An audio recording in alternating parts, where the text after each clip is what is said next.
বিস্ময়করভাবে একা একাই বাজার করতে পারে যশোরের একটি কুকুর।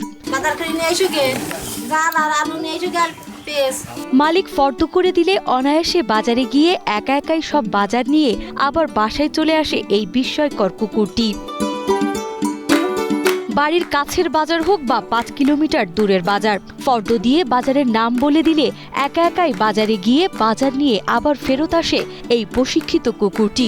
মনিব নির্মল বিশ্বাস ভালোবেসে প্রভুভক্ত প্রাণীটির নাম দিয়েছে রানী। আমার যখন প্রয়োজন হয় তখন আমি দোকানে দিয়ে পাঠাই, তরকারি লাগে তখন আমি ওর স্লিপটা লিখে দিয়ে বাজারে চলে যাই, বাজার কিনে বাড়ি চলে আসে। রানীকে হাতের ইশারায় যে বাজারে যেতে বলা হয় সেই বাজারেই যায় সে।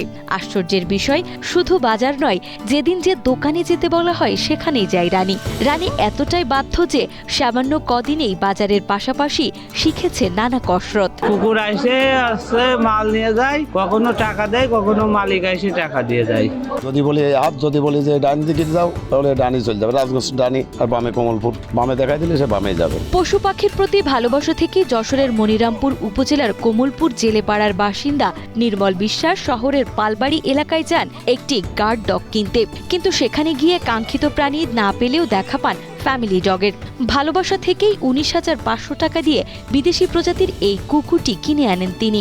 আদর যত্নে বড় করতে করতে তিনি তার নাম দেন রানী। সেই থেকেই পরিবারের অন্যান্য সদস্যদের মতোই লালিত পালিত হতে থাকে রানী। এরা কিনেছে যশোর পালবাড়ি থেকে, গিয়েছিলাম গার্ড ডগ কিনতে, এখন দেখি যে ফ্যামিলি ডগ। এসব করলাম যে খালি যখন আইসি তা বাড়ি বাচ্চা রয়েছে, বাচ্চার জন্য একটা ফ্যামিলি ডগ কিনে নিয়ে যাই। আমি কিনেছিলাম ১৯,৫০০ টাকা দিয়ে। অবসর সময়ে নির্মল বিশ্বাস রানীকে সঙ্গে নিয়ে রাজগঞ্জ বাজারে যাতায়াত করতেন। নিয়মিত যাতায়াতের কারণে বাজারের প্রায় সব দোকানদারই রানীকে চেনে। এক পর্যায়ে নির্মল বিশ্বাস বাড়িতে বসেই প্রয়োজনীয় জিনিসপত্রের নাম কাগজে লিখে রানীর কাছে দিলে সে প্রায় ৫ কিলোমিটার পথ পাড়ি দিয়ে বাজার করে আনে। মালিক বাড়িতে না থাকলেও ছোটখাটো প্রয়োজন হলে তার স্ত্রী সুচিত্রা রানী একইভাবে রানীকে বাজারে পাঠান। এই কুকুরের সাথে আমি খেলা করি, ঘুমাই, আমি যখন স্কুলে যাই যখন আমার পাঁচ স্কুলে যাই। এরে মনে করেন মূলত ইংলিশটি সবকিছু শিখেছি, কাম, গো, সিট। খাবারের দিক থেকেও রানীর যত্নে কোনো কমতি নেই। প্রতিদিন তাকে নিয়মিত মাংস খাওয়ানো হয়। ভালো খাবার, পরিচর্যা ও চিকিৎসা মিলিয়ে রানীর পেছনে দৈনিক প্রায় ৪০০ থেকে ৫০০ টাকা খরচ হয় বলে জানান নির্মল বিশ্বাস। তার ভাষ্য, নিয়মিত যত্ন ও প্রশিক্ষণের কারণেই রানী এতটা বুদ্ধিমান ও বিশ্বস্ত হয়ে উঠেছে।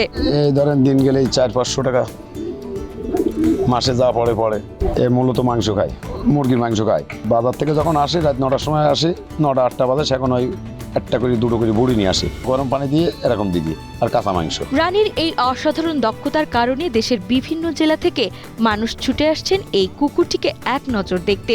পাশাপাশি নিয়মিত আসছেন ইউটিউবার ও সামাজিক যোগাযোগ মাধ্যমের কন্টেন্ট নির্মাতারা। তবে এত জনপ্রিয়তা ও আকর্ষণীয় প্রস্তাব সত্ত্বেও নির্মল বিশ্বাস জানান, রানীর দাম যদি ১০ লাখ টাকাও হাঁকা হয়, তবুও তিনি তার প্রিয় কুকুরটিকে কখনোই বিক্রি করবেন না। বিক্রয় করা প্রশ্নই আসে না। কেউ যদি বলে 10 লাখ টাকা কি হবে?